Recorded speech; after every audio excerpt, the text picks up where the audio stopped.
ਅਗਲੀ ਜਿਹੜੀ ਹਰਜੋਤ ਸਿੰਘ ਜੀ ਗੱਲ ਕਰਦੇ ਜਾਈਏ ਹਾਊਸ ਦੇ ਵਿੱਚ ਅੱਜ ਇੱਕ ਇਨਸੂਲਿਨ ਨੂੰ ਲੈ ਕੇ ਬਿੱਲ ਜਿਹੜਾ ਉਹ ਪਾਸ ਹੋਇਆ ਆ। ਇਨਸੂਲਿਨ ਸਭ ਨੂੰ ਪਤਾ ਹੈ ਵੀ ਇਸ ਦਾ ਟੀਕਾ ਜਿਹੜਾ ਆ ਉਹ ਵਰਤਿਆ ਜਾਂਦਾ ਆ ਜੇ ਕਿਸੇ ਨੂੰ ਸ਼ੂਗਰ ਹੁੰਦੀ ਆ ਤੇ ਬੀਤੇ ਦਿਨਾਂ ਦੇ ਵਿੱਚ ਬੀਤੇ ਸਾਲਾਂ ਦੇ ਵਿੱਚ ਇਸ ਦੀ ਕੀਮਤ ਬੇਹਤਾਸ਼ਾ ਜਿਹੜੀ ਉਹ ਵਧੀ ਸੀਗੀ। ਹਾਊਸ ਨੇ ਕੱਲ ਜਿਹੜਾ ਇਹ ਬਿੱਲ ਪਾਸ ਕੀਤਾ ਜਿਸ ਦੇ ਵਿੱਚ ਉਹ ਚਾਹੁੰਦੇ ਆ ਵੀ ਮਹੀਨੇ ਦੇ ਵਿੱਚ $35 ਤੋਂ ਵੱਧ ਇਨਸੂਲਿਨ ਲੈਣ ਦੀ ਕੀਮਤ ਆ ਉਹ ਨਹੀਂ ਵੱਧ ਹੋਣੀ ਚਾਹੀਦੀ। ਅਮਰੀਕਾ ਦੇ ਵਿੱਚ ਇਸ ਮੌਕੇ ਇਸ ਲਾਈਫ ਸੇਵਿੰਗ ਡਰੱਗ ਦੇ 7 ਮਿਲੀਅਨ ਤੋਂ ਵੱਧ ਲੋਕ ਜਿਹੜੀ ਉਹ ਵਰਤੋਂ ਕਰਦੇ ਆ। ਬਹੁਤੇ ਰਿਪਬਲਿਕਨਸ ਨੇ ਇਸ ਕੀਮਤ ਦੇ ਉੱਤੇ ਰੋਕ ਲਾਉਣ ਦੇ ਉੱਤੇ ਉਲਟ ਜਿਹੜੀ ਉਹ ਵੋਟ ਪਾਈ। 100 ਤੇ ਜਿਹੜੇ 93 ਨੇ ਉਲਟ ਤੇ 232 ਜਾਣਿਆਂ ਨੇ ਹੱਕ 'ਚ ਵੋਟ ਪਾਈ। ਮੋਸਟਲੀ ਪਾਰਟੀ ਲਾਈਨ ਆਧਾਰ ਦੇ ਉੱਤੇ ਜਿਹੜੀ ਉਹ ਵੋਟ ਪਈ ਹੈਗੀ ਆ। 3 ਹਾਊਸ ਡੈਮੋਕ੍ਰੇਟਸ ਨੇ ਇਸ ਬਿੱਲ ਨੂੰ ਆਥੋਰਾਈਜ਼ ਜਿਹੜਾ ਉਹ ਕੀਤਾ ਸੀ। ਐਂਜੀ ਗ੍ਰੇਕ ਮਿਨੀਸੋਟਾ ਦੇ ਵਿੱਚ, ਡੈਨ ਕਿਲਡੀ ਮਿਸ਼ੀਗਨ 'ਚ ਤੇ ਲੂਸੀ ਮਕਬੈਥ ਜਾਰਜੀਆ ਦੇ ਵਿੱਚ। ਸੋ ਇਸ ਬਿੱਲ ਦੇ ਤਹਿਤ ਮੈਡੀਕੇਅਰ ਦੇ ਜਿਹੜੇ ਬੈਨੀਫਿਸ਼ਰੀ ਆ ਉਹਨਾਂ ਨੂੰ $35 ਤੋਂ ਵੱਧ ਜਿਹੜੀ ਆ 30 ਦਿਨਾਂ ਦੀ ਇਨਸੂਲਿਨ ਪ੍ਰਿਸਕ੍ਰਿਪਸ਼ਨ ਹੀ ਜਿਹੜੀ ਉਹ ਦੇਣੀ ਪਊਗੀ। $35 ਤੋਂ ਵੱਧ ਜਿਹੜੀ ਆ ਉਹ ਨਹੀਂ ਹੋਵੇਗੀ। ਸੋ ਕਾਸਟ ਸ਼ੇਅਰਿੰਗ ਬੈਨੀਫਿਸ਼ਰੀਜ਼ ਦੀ ਪ੍ਰਾਈਵੇਟ ਪਲਾਨਸ ਦੇ ਵਿੱਚ ਵੀ ਇਹ ਲਿਮਿਟ ਕਰਨ ਦੀ ਇਸ ਬਿੱਲ ਦੇ ਵਿੱਚ ਸਮਾਂ ਜਿਹੜੀ ਥਾਂ ਆ ਉਹ ਰੱਖੀ ਗਈ ਹੈਗੀ ਆ। 25% ਹੈਲਥ ਪਲਾਨ ਨੈਗੋਸ਼ੀਏਟਡ ਪ੍ਰਾਈਸ ਜਾਂ $35।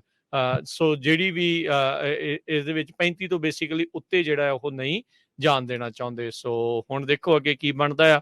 ਉਧਰ ਸੈਨੇਟਰ ਜਿਹੜੇ ਜੋ ਮੈਂਸ਼ਨ ਹੈ ਡੈਮੋਕ੍ਰੇਟ ਪਾਰਟੀ ਦੇ, ਜਿਹੜੇ ਕਿ ਡੈਮੋਕ੍ਰੇਟ ਦੇ ਬਹੁਤੇ ਜਿਹੜੇ ਲੈਜਿਸਲੇਚਰ ਦੇ ਉਲਟ ਹੀ ਜਿਹੜੇ ਹੁਣ ਤੱਕ ਭੁਗਤ ਰਹੇ ਆ, ਉਹਨਾਂ ਨੇ ਇਸ ਲੈਜਿਸਲੇਸ਼ਨ ਦੇ ਉਲਟ ਜਿਹੜੀ ਆ ਉਹ ਕਿਹਾ ਆ ਵੀ ਮੈਂ ਆਪੋਜੀਸ਼ਨ ਦੇ ਵਿੱਚ ਹੈਗਾ ਆ।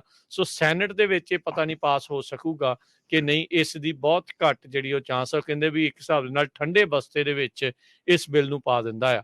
ਸੋ ਹਾਊਸ ਨੇ ਤਾਂ ਆਪਣੇ ਵੱਲੋਂ ਲੋਕਾਂ ਦੇ ਲਈ 7 ਮਿਲੀਅਨ ਜਿਹੜੇ ਇਨਸੂਲਿਨ ਲੈਂਦੇ ਆ ਉਹਨਾਂ ਦੀ ਮਹੀਨੇ ਦੀ ਵੱਧ ਤੋਂ ਵੱਧ ਲਾਗਤ $35 ਨਜਿੱਠਣ ਦੇ ਉੱਤੇ ਕੋਸ਼ਿਸ਼ ਕੀਤੀ ਆ। ਪਰ ਹਾਲ ਦੀ ਘੜੀ ਲਾਅ ਮੇਕਰਸ ਲੱਗਦਾ ਨਹੀਂ ਆ ਵੀ ਉਸ ਪਾਸੇ ਵੱਲ ਨੂੰ ਜਿਹੜਾ ਉਹ ਵੱਧ ਸਕਦੇ ਆ। ਜੇ ਹੋ ਜਾਵੇ ਤਾਂ ਜਿਹੜੀ ਆ ਉਹ ਵਧੀਆ ਹੋਊਗਾ। ਹਾਊਸ ਰਿਪਬਲਿਕਨਸ ਆ ਉਹਨਾਂ ਨੇ ਕਿਹਾ ਵੀ ਜਿਹੜੇ ਡੈਮੋਕ੍ਰੇਟਸ ਆ ਉਹ ਸੋਸ਼ਲਿਸਟ ਪ੍ਰਾਈਸ ਕੰਟਰੋਲ ਕਰਨਾ ਚਾਹੁੰਦੇ ਆ। ਆਈ ਥਿੰਕ ਇੱਥੇ ਥੋੜਾ ਜਿਹਾ ਇਹਨਾਂ ਨੂੰ ਖੁੱਲੇ ਦਿਮਾਗ ਦੇ ਨਾਲ, ਠੰਡੇ ਦਿਮਾਗ ਦੇ ਨਾਲ ਸੋਚਣ ਦੀ ਜਿਹੜੀ ਜ਼ਰੂਰਤ ਆ ਵੀ ਬਹੁਤ ਸਾਰੇ ਜਿਹੜੇ ਡਾਇਬਟੀਜ਼ ਤੋਂ ਪੀੜਤ ਜਿਹੜੇ ਲੋਕ ਆ ਉਹਨਾਂ ਵਿੱਚ ਤੁਹਾਡੇ ਜਿਹੜੇ ਸਪੋਰਟਰਸ ਆ ਉਹ ਵੀ ਹੋ ਸਕਦੇ ਨੇ। ਅਗਲੀ ਜਿਹੜੀ ਹਰਜੋਤ ਸਿੰਘ ਜੀ ਗੱਲ ਕਰਦੇ ਜਾਈਏ ਹਾਊਸ ਦੇ ਵਿੱਚ ਅੱਜ ਇੱਕ ਇਨਸੂਲਿਨ ਨੂੰ ਲੈ ਕੇ ਬਿੱਲ ਜਿਹੜਾ ਉਹ ਪਾਸ ਹੋਇਆ ਆ।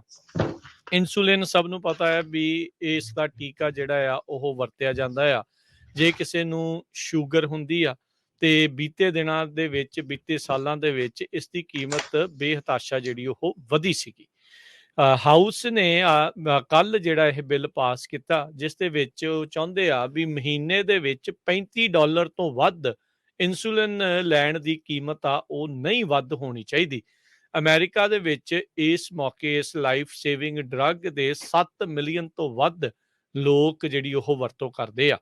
ਬਹੁਤੇ ਰਿਪਬਲਿਕਨਸ ਨੇ ਇਸ ਕੀਮਤ ਦੇ ਉੱਤੇ ਰੋਕ ਲਾਉਣ ਦੇ ਉੱਤੇ ਉਲਟ ਜਿਹੜੀ ਉਹ ਵੋਟ ਪਾਈ।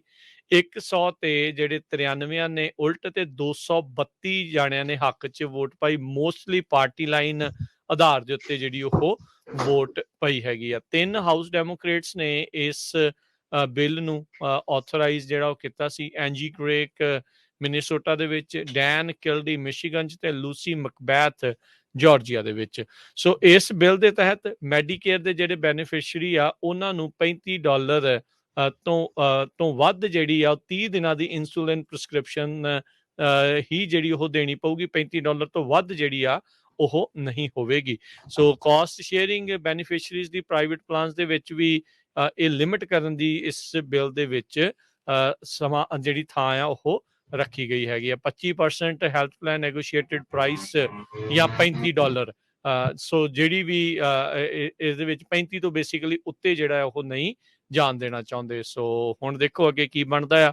ਉਧਰ ਸੈਨੇਟਰ ਜਿਹੜੇ ਜੋ ਮੈਂਸ਼ਨ ਹੈ ਡੈਮੋਕ੍ਰੇਟ ਪਾਰਟੀ ਦੇ, ਜਿਹੜੇ ਕਿ ਡੈਮੋਕ੍ਰੇਟ ਦੇ ਬਹੁਤੇ ਜਿਹੜੇ ਲੈਜਿਸਲੇਚਰ ਦੇ ਉਲਟ ਹੀ ਜਿਹੜੇ ਹੁਣ ਤੱਕ ਭੁਗਤ ਰਹੇ ਆ, ਉਹਨਾਂ ਨੇ ਇਸ ਲੈਜਿਸਲੇਸ਼ਨ ਦੇ ਉਲਟ ਜਿਹੜੀ ਆ ਉਹ ਕਿਹਾ ਆ ਵੀ ਮੈਂ ਆਪੋਜੀਸ਼ਨ ਦੇ ਵਿੱਚ ਹੈਗਾ ਆ, ਸੋ ਸੈਨੇਟ ਦੇ ਵਿੱਚ ਇਹ ਪਤਾ ਨਹੀਂ ਪਾਸ ਹੋ ਸਕੂਗਾ ਕਿ ਨਹੀਂ। ਇਸ ਦੀ ਬਹੁਤ ਘੱਟ ਜਿਹੜੀ ਉਹ ਚਾਂਸ ਆ। ਕਹਿੰਦੇ ਵੀ ਇੱਕ ਹਿਸਾਬ ਦੇ ਨਾਲ ਠੰਡੇ ਬਸਤੇ ਦੇ ਵਿੱਚ ਇਸ ਬਿੱਲ ਨੂੰ ਪਾ ਦਿੰਦਾ ਆ।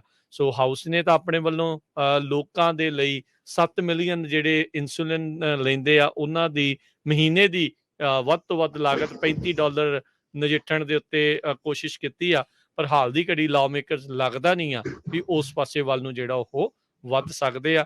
ਜੇ ਹੋ ਜਾਵੇ ਤਾਂ ਜਿਹੜੀ ਆ ਉਹ ਵਧੀਆ ਹੋਊਗਾ। ਹਾਊਸ ਰਿਪਬਲਿਕਨਸ ਆ, ਉਹਨਾਂ ਨੇ ਕਿਹਾ ਵੀ ਜਿਹੜੇ ਡੈਮੋਕ੍ਰੇਟਸ ਆ ਉਹ ਸੋਸ਼ਲਿਸਟ ਪ੍ਰਾਈਸ ਕੰਟਰੋਲ ਕਰਨਾ ਚਾਹੁੰਦੇ ਆ। ਆਈ ਥਿੰਕ ਇੱਥੇ ਥੋੜਾ ਜਿਹਾ ਇਹਨਾਂ ਨੂੰ ਖੁੱਲੇ ਦਿਮਾਗ ਦੇ ਨਾਲ, ਠੰਡੇ ਦਿਮਾਗ ਦੇ ਨਾਲ ਸੋਚਣ ਦੀ ਜਿਹੜੀ ਜ਼ਰੂਰਤ ਆ ਵੀ ਬਹੁਤ ਸਾਰੇ ਜਿਹੜੇ ਡਾਇਬਟੀਜ਼ ਤੋਂ ਪੀੜਤ ਜਿਹੜੇ ਲੋਕ ਆ ਉਹਨਾਂ ਵਿੱਚ ਤੁਹਾਡੇ ਜਿਹੜੇ ਸਪੋਰਟਰਸ ਆ ਉਹ ਵੀ ਹੋ ਸਕਦੇ ਨੇ।